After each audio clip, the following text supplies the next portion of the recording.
On one side, Israeli hostages are shown off to crowds surrounded by Hamas fighters. On the other, Palestinian prisoners await their freedom, wearing grey tracksuits with the Star of David and a slogan in Arabic, "We will not forget and we don't forgive." Uniforms which prisoners set alight as soon as they step off the buses which drove them home. Most of them were arrested after the 7th of October, and some for having participated in terrorist attacks. The war between Israel and Hamas is now also a battle of optics, acted out by their prisoners and hostages.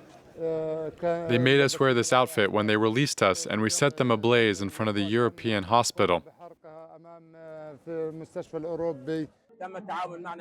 We were treated with brutality that no previous prisoners had ever seen.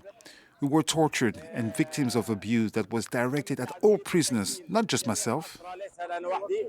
In a first since the liberations began, Palestinian prisoners were forced to wear the tracksuits by the Israeli Penitentiary Administration, perhaps as a reaction to the chaotic staging of the hostage releases choreographed by Hamas and the Islamic Jihad.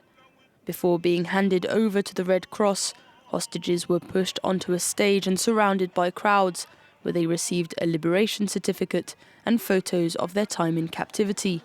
Both sides condemn the other party's conditions of detention.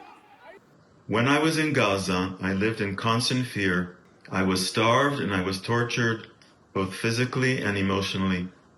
When the war intensified, the terrorists who held me treated me even worse than usual. Terrorists kicked me, spat on me, and held me with no water, no light, and no air to breathe. Hostage for prisoner swaps should continue in the coming weeks, according to the ceasefire agreement. The battle of optics, however, will continue to rage on.